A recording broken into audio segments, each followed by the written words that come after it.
Somos Amor, Vida y Transformación, la casa de Dios, tu casa. Buen día, amada familia, qué alegría estar aquí en la casa de nuestro papá. El privilegio que nos da de poder estar en este lugar.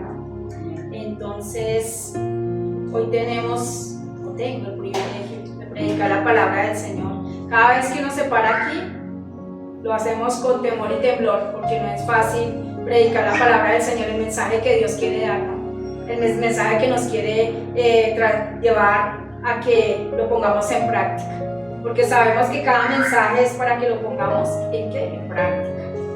Entonces vamos a colocar este tiempo en las manos de nuestro Padre Celestial, del Espíritu Santo, que sea guiándonos, enseñándonos y mostrándonos esta palabra, y que esa palabra quede atesorada en nuestro corazón para cuando la necesitemos. Papito Santo, te damos gracias en este día por este privilegio que nos das de regalarnos un día más de vida, de permitirnos estar aquí en tu casa, Señor. Gracias, Señor, por todas las personas que nos están viendo a través de estos medios, Señor, de las personas que se encuentran en este lugar, Señor. Gracias porque tú eres bueno, Señor, y nos permites cada día que nuestra vida sea transformada, Señor. Por eso hoy coloco este tiempo en tus manos, Espíritu Santo, que seas tú el que ministres, el que llenes, el que traigas esa palabra, que seas tú el que hables a través de mi boca, y que esta palabra quede en nuestra mente, en nuestro corazón, Señor, y que cada día podamos ser hacedores de tu palabra, Señor, no solamente oidores, sino ponerla en práctica en cada circunstancia de nuestra vida, y también podamos llevarla a muchas personas, porque tu palabra dice que nosotros somos la luz del mundo, Señor. Yo te doy toda la gloria y la honra en esta mañana. Amén y amén. Bueno, amada familia, ¿a ustedes les ha pasado que a veces toman decisiones y ustedes creen que las decisiones son buenas? Porque ustedes creen que sus propias fuerzas, lo que están pensando hacer está bien. ¿Les ha pasado el que han cometido estos errores y después dicen, ay no, pero yo por qué hice esto?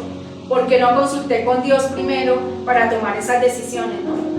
Vemos que al rey David le pasó esto, que él en sus propias fuerzas y por amor a Dios y por querer hacer bien las cosas, él tomó una mala decisión, ¿cierto? Que fue llevar el arca, ¿cierto? Que fue llevar el arca a su modo.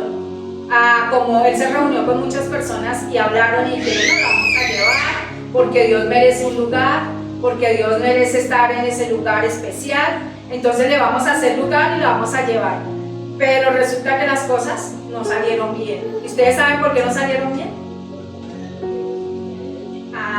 ¿Cierto? ¿Y será que a nosotros nos pasa a veces eso? A veces Dios nos dice, bueno, coge por este lado, y a mí se me olvida, y cojo por el otro lado, ¿cierto? Y entonces después estamos, ¿qué? Sufriendo, estamos lamentándonos, ¿cierto? Estamos padeciendo cosas que no deberíamos estar padeciendo. Entonces, por eso la palabra que el Señor hoy nos va a regalar se llama, es necesario aprender de los errores. ¿Será que sí es necesario que aprendamos de los errores? Yo creo que sí, ¿cierto? Porque si nosotros aprendemos de los errores, vamos a aprender que nuestra dependencia viene de Dios, que todo lo que vayamos a hacer, primero en manos de ¿quién? De Dios. No el amigo, no el vecino, no, porque pues las otras personas de muy buen corazón nos pueden aconsejar, ¿cierto? Pero realmente el que sabe que nos conviene es Dios. Entonces, vamos a entrar a estudiar la palabra del Señor. Vamos a ir a Primera de Crónicas 15. Entonces, vamos a ver qué nos dice la palabra en Primera de Crónicas 15. Vamos a leer todo el capítulo porque es interesante, pero lo vamos a partir para no extendernos tanto. Entonces vamos a leer primero del verso 1 al verso 15. Dice la palabra del Señor. David mandó construir varias casas para él en la ciudad de David. Preparó un lugar para el cofre de Dios y levantó una carpa para el cofre. David les advirtió a todos, solamente los levitas pueden cargar el cofre de Dios, porque para eso lo eligió el Señor, para llevar el cofre del Señor y para servirle siempre. Después David reunió a todo el pueblo de Israel en Jerusalén para llevar el cofre del Señor al lugar que le había preparado. También David reunió a los descendientes de Aarón y a los levitas. De los descendientes de Coat estaba Uriel, quien era el jefe, junto con 120 parientes de los descendientes de Merari. Estaba Asaías, quien era el jefe junto con 220 parientes de los descendientes de Gersón. Estaba Joel, quien era el jefe junto con 130 parientes de los descendientes de Elisafat. Estaba Semaías, quien era el jefe junto con 200 parientes de los descendientes de Hebrón.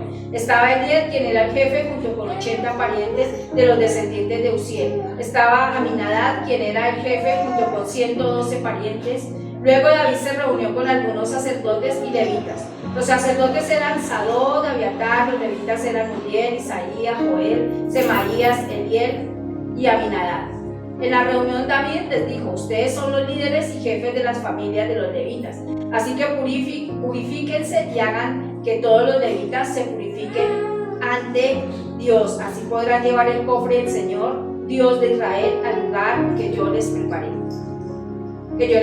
Como ustedes no estaban con nosotros la primera vez, el Señor nuestro Dios se enojó con nosotros, porque no consultamos en la forma que Él había mandado. Entonces los sacerdotes y los levitas se purificaron para poder llevar el cofre del Señor, Dios de Israel. Los levitas cargaron el cofre sobre sus hombros, utilizando las varas, así como el Señor había mandado por medio de Moisés. Entonces vamos a estudiar aquí qué pasó, ¿cierto? Primero vemos qué hizo David. Primero preparó un lugar, ¿cierto? Preparó ese lugar especial, ¿para quién? Para Dios. Y dice que, ¿qué más hizo él?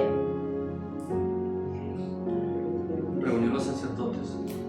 Reunió los sacerdotes, ¿cierto? Él aquí tuvo un orden, digamos que él tuvo un orden de lo que él ya había aprendido de su error y sabía que Dios había dado ciertas normas para que empezara el proceso, para que el cofre del Señor fuera llevado, ¿cierto?, a Jerusalén. Entonces vemos que aquí el Señor, primero David, ¿qué hizo? ¿No? Sí. Entonces vemos que primero preparó el lugar para el cofre del Señor. Entonces, ¿qué vemos aquí? Que el Señor hoy nos dice que nosotros, para poder entrar a su presencia, ¿qué debemos hacer? Preparar un lugar especial para Él, ¿cierto? ¿Y dónde se prepara ese lugar? En nuestro corazón, ¿cierto? No vamos a entrar a la presencia de Dios de cualquier forma, sino de la forma que Dios quiere que lo hagamos, que sea de una forma sincera, de una forma especial, de una forma en la que el Señor se sienta agradado con nuestro comportamiento, ¿cierto? Entonces vemos en el verso 2, entonces lo primero que es preparar lugar para el Señor, ¿cierto? En nuestro corazón. David les advirtió a todos: solamente los levitas pueden cargar el cofre de Dios, porque para eso fue elegido el Señor, para servirle siempre. Entonces vemos que aquí dice que solamente los sacerdotes, ¿cierto?, podían cumplir con esa misión de preparar sitio para Dios, ¿cierto?, de cargar el cofre o digamos la presencia de Dios en este momento, ¿cierto? ¿Y quiénes son esos sacerdotes? ¿Serán los pastores, los líderes? ¿Quiénes serán? ¿Ustedes qué creen? Sí, pero también dice, vamos a ir a la palabra del Señor en primera de Pedro, ¿qué dice la palabra del Señor? Pero ustedes son un pueblo escogido por Dios, sacerdotes al servicio del Rey, una nación santa, un pueblo que pertenece a Dios, quien los escogió para que anuncien las poderosas obras que han hecho y los llamó a salir de la oscuridad para entrar en la luz maravillosa. Entonces, ¿qué nos está diciendo aquí el Señor? ¿Que solamente los sacerdotes? Nosotros, ¿cierto? Los creyentes. Los creyentes somos los que tenemos esa labor como sacerdotes, porque también dice la palabra que nosotros somos, ¿qué? Un pueblo escogido por Dios, real sacerdocio, que es otra versión, ¿cierto? Entonces vemos que nosotros somos sacerdotes del Señor, que nosotros pertenecemos a esa familia de Dios, y que por lo tanto somos los que debemos estar llevando, ¿qué? La presencia de Dios, ¿cierto? Llevar esa presencia donde quiera que estemos. ¿Y cómo lo hacemos? ¿Será que cargando la Biblia debajo del brazo? ¿Será que así? O diciéndole a todo el mundo pecador, pecador, usted es un pecador y yo sí soy bueno. ¿Cómo creen ustedes que debemos llevar la presencia de Dios donde quiera que estemos? Con nuestro testimonio, ¿cierto? Con nuestro actuar. Que las personas vean que nosotros somos unas personas felices, tranquilas, a pesar de que tú estés pasando por cosas difíciles, a pesar de que tú estés enfermo, de que tu situación económica esté difícil. Pero qué triste que de pronto tú digas, no, es que yo soy cristiano, pero estés así todo amargado, estés todo aburrido, estés llorando y a todo el mundo le estés contando, no, es que estoy pasando por una situación terrible, no, es que yo no sé qué voy a hacer, es que yo no sé a dónde acudir, ¿cierto? ¿Será que así estamos dando testimonio en la presencia de Dios en nuestra vida? Yo creo que no, porque en medio de las circunstancias, nosotros que nos vean esa felicidad, que nos vean esa alegría, que nos vean esa paz y que las personas digan, oiga, ¿qué tiene esta persona que a pesar de que está mal, que está pasando por una situación difícil, la veo tranquila, ¿cierto? La veo pasando actuando de una forma que yo me sorprendo, diría mucha gente, ¿qué será lo que tiene? Yo también quiero tener eso para tener la paz y la tranquilidad que tiene esta persona. Entonces es que es importante que entendamos que nosotros somos los que tenemos que llevar en este momento la presencia del Señor. Entonces vamos a ir al verso 3.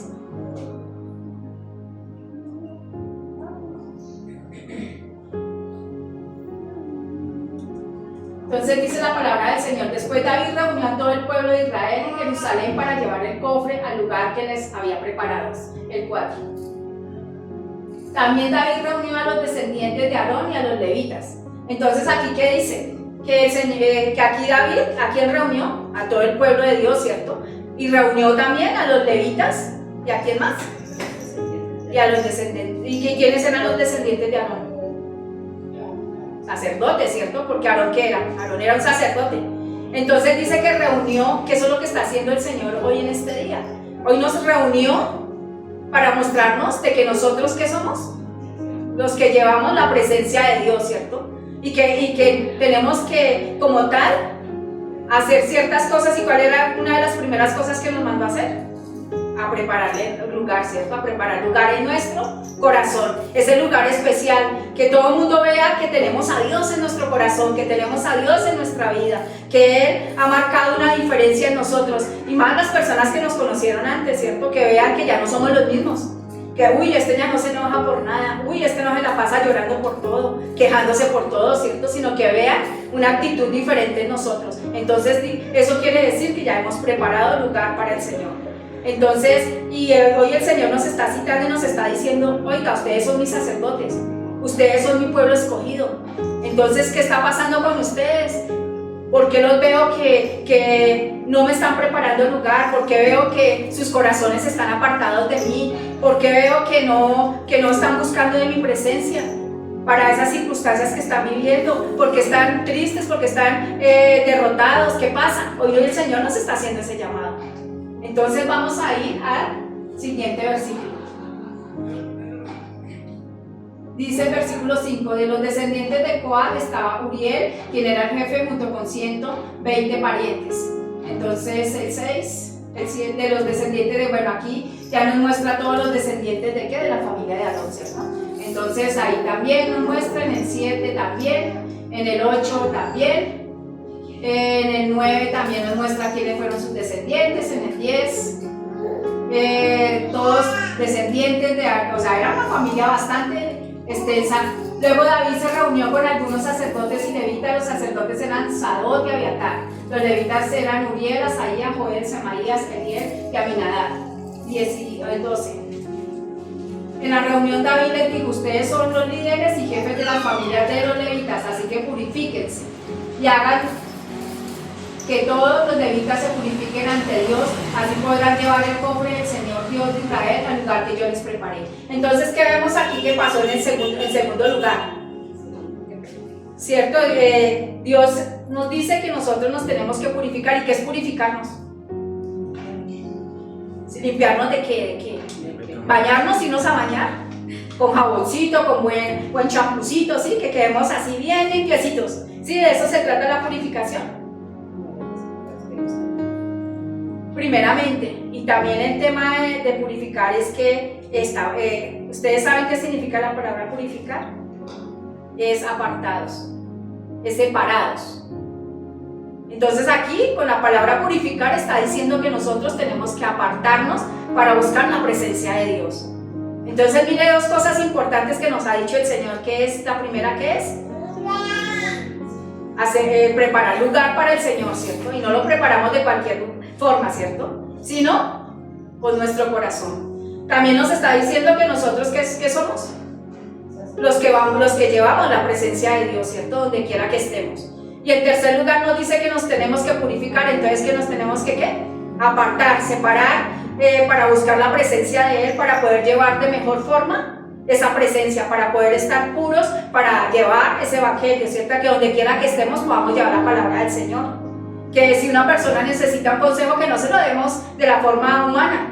Ah, no, es que usted debería hacer esto. Si su esposo se porta mal o su esposa sepárese. No. Nosotros debemos ser muy prudentes y dar un consejo de acuerdo a la palabra de Dios. Lo que dice la palabra, eso es lo que nosotros decimos. Entonces, por eso hablamos de consejería, ¿cierto? Y a veces decimos, no, pero es que todos podemos ser consejeros. No, no todos podemos ser consejeros, porque si nosotros no tenemos una intimidad con Dios y no conocemos la palabra del Señor, vamos a de pronto hacerle daño a las personas. Vamos a lastimar su corazón y su vida. Entonces, ojo con eso. Entonces ya llevamos 3 cosas, ¿no? Tengámoslas presentes. Sigamos leyendo. Vamos para el 11.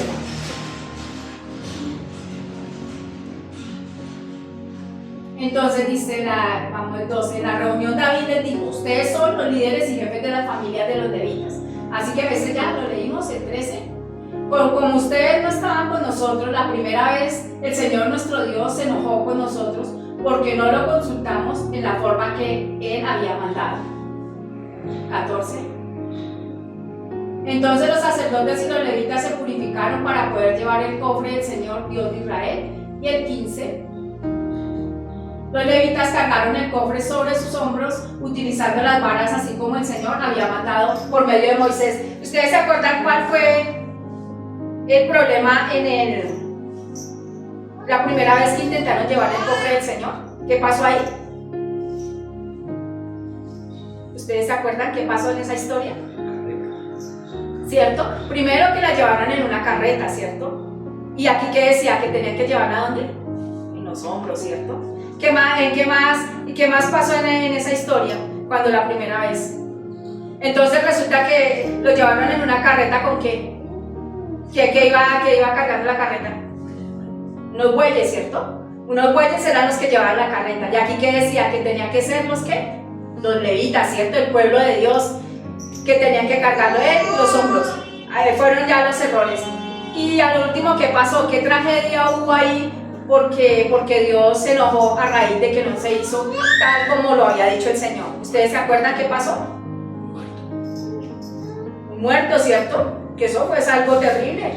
Entonces vemos que Urías falleció a causa de la desobediencia de David primeramente y de no hacer las cosas conforme a la voluntad de Dios, ¿cierto?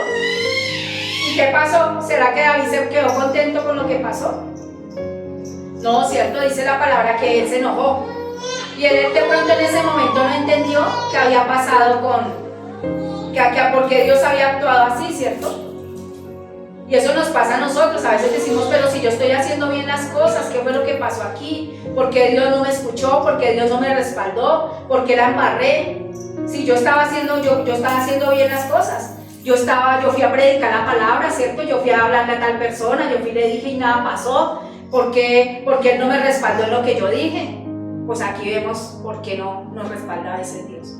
¿Por qué? Porque no hacemos las cosas conforme a lo que Él nos manda. Y mire que aquí pasó algo fuerte, que fue la muerte de ¿quién? De Urías, ¿cierto? Y vamos a leer esa partecita ahí. Entonces dice, vamos a leer que dice, creo que está en el 9, donde habla de que dice que cuando llegaron al lugar donde se trillaba el trigo, propiedad de Kidón, los bueyes tropezaron haciendo caer el cofre. pero Usa alcanzó a sostenerlo antes de que se cayera. Sin embargo, la ira del Señor se volvió contra Usa y lo mató por haber tocado el cofre. Usa murió allí mismo delante de Dios. Y dice que David se enojó, ¿cierto? Entonces vemos que cuando no hacemos la voluntad de Dios, podemos morir espiritualmente, ¿cierto? Podemos tener una muerte espiritual y hasta física. ¿Por qué? Porque no estamos haciendo la voluntad de Dios, porque no estamos haciendo lo que a Dios le agrada. Entonces, qué importante que entendamos que nosotros todos se lo debemos consultar a Dios, hacer todo de acuerdo a la voluntad de Él y no a la nuestra. Entonces ahora vamos a ir a Primera de Crónicas, vamos a seguir con la historia, ¿cierto? Primera de Crónicas 15, vamos al 16, ¿no? Verso 16. Dice la palabra del Señor: David también pidió a los jefes de los levitas que hablaran con sus familiares, músicos y cantores para que amenizaran la celebración. David quería que todos estuvieran llenos de alegría cantando al son de arpas, liras y platillos. 17. Los levitas llamaron entonces a Emán, hijo de Joel, y a su pariente Asafat, hijo de Berequías. También llamaron a Atán, hijo de Usaías, de los descendientes de Merari. 18. Junto con ellos estaban otros parientes que les seguían en categoría y al servicio. Estos son sus nombres: Zacarías, Jael, Semiramot, Jehiel, Uní, Eliad, Menanías, Masaías, Matatías, Eliferú, Michanías, y los porteros Obed-Edom y Jehiel. 19. Emán, Asad, Etán eran músicos y tocaban los platillos de bronce. 20. Zacarías, Jaziel, Seminató, Jehiel, Uní, Eliad, Masaías, Menanías tenían arpas para tocar según Alamot. Matatías, Eliezer, Nenías, Obed-Edom, Jehiel y Azarías tenían liras para tocar según Semitat. 22. Kenanías era el director musical de los levitas. Como él era tan talentoso y experto, estaba encargado de dirigir y coordinar a todos los músicos. 23. Berequías y Elcana eran los guardianes del cofre. 24. Los sacerdotes Sebanías, Josafat, Mananías, Amasá, Zacarías, Benanías, Eliezer tocaban las trompetas. Obed-Edom y Jeías también eran guardianes del cofre. 25. David, los ancianos de Israel y los comandantes de 1000 soldados estaban encargados de traer el cofre del pacto desde la casa de Obed-Edom. Todos iban llenos de alegría. ¿Qué vieron ustedes aquí de especial en esta palabra? Primero, pues que todo hasta ahora iba funcionando bien porque David había hecho lo que Dios le agradaba, ¿cierto? Había seguido las instrucciones, había tenido un orden, ¿cierto? Porque aquí vemos que hay un orden. Y aquí vemos que había muchos sacerdotes y levitas que ellos ¿qué hacían? Llevaban alabanza, ¿cierto? Eran músicos. Su talento era la música. Y también vemos algo aquí especial, ¿cierto? Ustedes ven un personaje que fue nombrado varias veces. ¿Cayeron en cuenta qué personaje era? Obed-Edom. ¿Y dónde estaba el cofre del Señor? ¿En la casa de quién? De Obed-Edom, ¿cierto? ¿Y por qué creen ustedes que por eso fue bendecido Obed-Edom en los 3 meses que estuvo allí la presencia de Dios? Precisamente, ¿por qué? Porque él sí era sacerdote, él pertenecía a la descendencia del pueblo de Dios, ¿cierto? Él sí pertenecía a los levitas, entonces por eso él fue bendecido. Y también vemos que Dios le dio unos talentos especiales porque lo nombraron como 3 veces. Que él estaba aquí, que él estaba acá, que él hacía esto, que él hacía lo otro. A los otros solo lo nombraron una vez, pero él sí lo nombraron 3 veces. Entonces vemos qué importante es la alabanza, ¿cierto? La alabanza, ¿para qué? Para llevar la presencia de Dios. Y como dice, ¿será que alabanza es que estemos cantando por todas partes? ¿Ustedes qué creen? Que estemos tocando un poco de instrumentos. Primero que todo vamos a ir a Habacuc 3, 17, 18.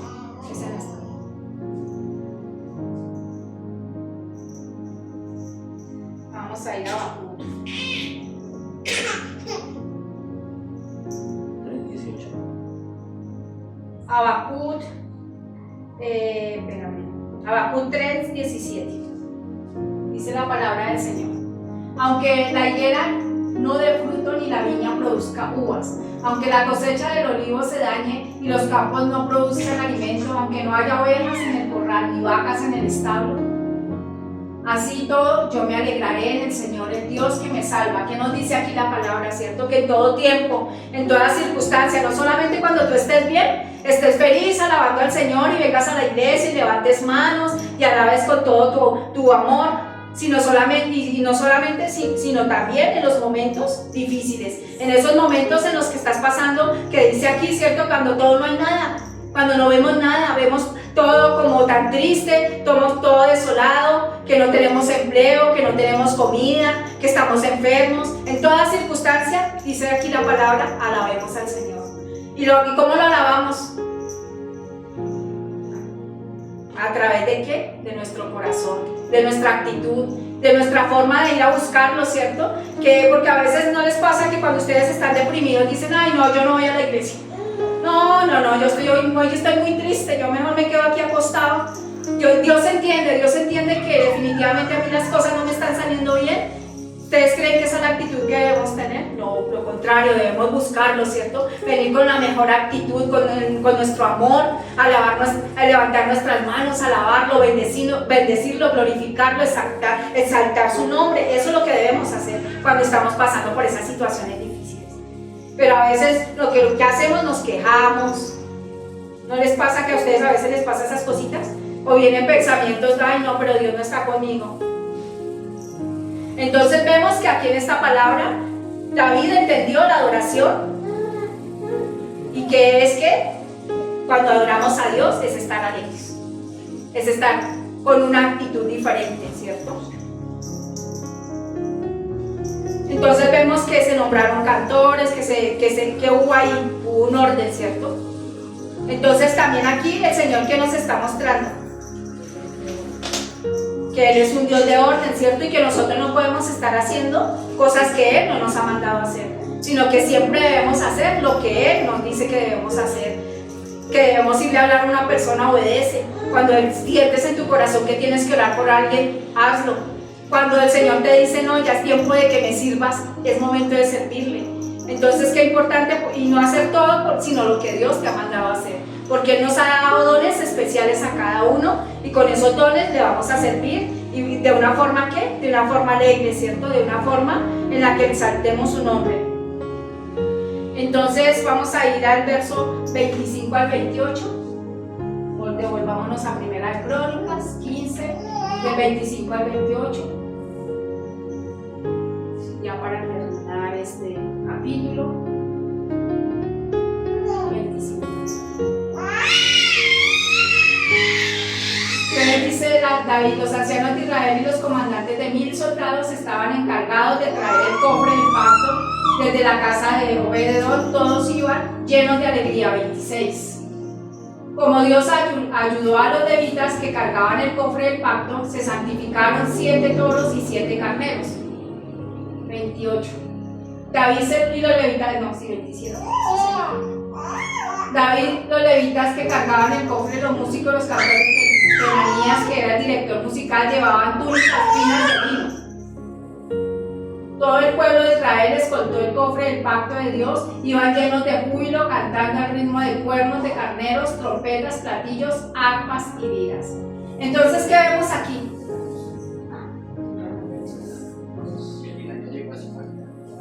Entonces aquí vemos que definitivamente fue un éxito, ¿cierto? La llevada del cofre del Señor fue un éxito. ¿Y por qué fue un éxito? Porque obedecieron, ¿cierto? Primeramente, porque ¿qué? ¿Qué fue lo primero que aprendimos? Prepararon el lugar, ¿cierto? Prepararon el lugar y nosotros tenemos que preparar nuestro lugar. En segundo lugar, ¿qué? Se purificaron, ¿cierto? O sea, que se apartaron para estar en la presencia de Dios, para poder recibir las instrucciones tal como Dios se lo había dicho. En tercer lugar, ¿qué pasó?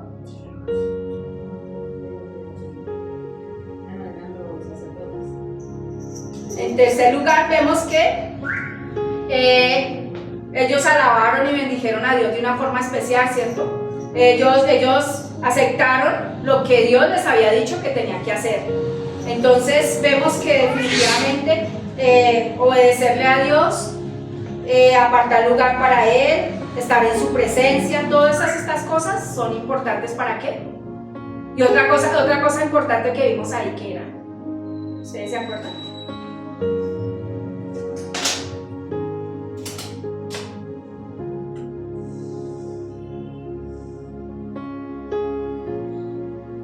¿Qué nos decía ahí el Señor que debemos hacer como sacerdotes de Él? Llevar su presencia, ¿cierto? Donde quiera que estemos. ¿Qué más? Y que definitivamente nosotros lo que debemos hacer es siempre buscar de Él, ¿cierto? Siempre estar en esa relación con Él para poder llevar ese mensaje a donde quiera que estemos, ¿cierto? Entonces, qué importante que entendamos en esta mañana que si tú quieres que las cosas te salgan bien, que si no quieres volver a seguir cometiendo más errores en tu vida, debes cumplir con estas pautas que nos ha dado hoy el Señor para que puedas tener una vida en victoria, ¿cierto? Puedas ver la mano de Dios y que Dios se sienta agradado de lo que tú haces. Entonces, vemos que aquí ya para terminar, vemos que en este capítulo la presencia de Dios se enfatiza en todo lado, ¿cierto? Que definitivamente Dios siempre tiene que estar presente en todo lo que hagamos. Y que debemos honrar esa presencia de una manera que correcta, ¿cierto? No de cualquier forma. Por eso debemos prepararnos para poder honrarlo, glorificarlo. También otra cosa que vemos en este capítulo es que la adoración, que no solamente es levantar aquí manos, cantar todas las alabanzas que nos sepamos, tener el radio a todo volumen, que sí es importante, pero no es solamente eso, sino que también el canto debe ser de una forma alegre, ¿cierto? Nuestra forma de vivir debe ser de una forma alegre. Y otra cosa importante es que siempre debemos darle reverencia a Dios en todo lo que hagamos. No podemos presentarnos a Él de cualquier forma. Entonces vemos que este capítulo también nos muestra todas las facetas de adoración, porque a través de esas facetas de adoración que ya dijimos que es primeramente ¿qué? Preparar el lugar. Todo eso es una forma de alabar a Dios. Purificarnos, ser obedientes, llevar su palabra conforme Él nos dice. No buscar al amigo, al vecino, sino ¿a quién? A Dios directamente, para que Él sea que nos dirija, nos direccione. Entonces esa es una forma de ¿qué? De adorar a Dios. Y así, de esa forma, glorificamos su nombre, glorificamos, exaltamos todo lo que es Él, porque sabemos y confiamos que Él tiene el control de ¿qué? De absolutamente todo. Entonces ya sabes, si no quieres volver a cometer errores, sigue estas pautas, para que no te pase lo que le pasó a David, que la primera vez fracasó, ¿cierto? Fracasó en el intento de llevar la presencia de Dios, ¿cierto? Pero ya en la segunda vez él entendió y ya se le pasó su enojo y él entendió de que él tenía que ser obediente y seguir de acuerdo a las normas que Dios le había dado, a lo que Dios había dicho a través de ¿quién? De Moisés. Entonces, espero que esta palabra sea de bendición para cada uno de ustedes, que puedan ver la presencia de Dios en cada cosa que hagan. Papito Santo, te damos gracias en esta mañana por tu palabra, Señor, porque a través de tu palabra, Señor, tú nos muestras que no es de cualquier forma que debemos buscar tu presencia, Señor, que debemos hacerte un lugar especial en nuestro corazón, que tú llegues a ocupar ese primer lugar siempre en nuestra vida, que cada cosa que hagamos lo hagamos contando contigo, Señor, porque tú tienes pautas, tienes esas cosas exactas en tu palabra, Señor, que cada día busquemos tu palabra de una forma especial, Señor, como nos decimos, eres tu manual, es ese manual perfecto que tú tienes para nuestras vidas, Señor. Ayúdanos cada día a ser esos hijos obedientes a tu palabra, Señor. Esos hijos que pongamos en práctica cada cosa que tú nos dices, así como el día de hoy que nos estás hablando, que si no queremos cometer más errores, tenemos que cumplir con estas pautas que nos habla este capítulo 15 de Primera de Crónicas, Señor. Gracias, Señor, por tu amor, tu misericordia, tu fidelidad. Gracias por esta hermosa palabra, Señor, porque tú eres bueno y tus misericordias siempre son nuevas. Hoy nos reuniste para darnos esta palabra especial, Señor. Gracias,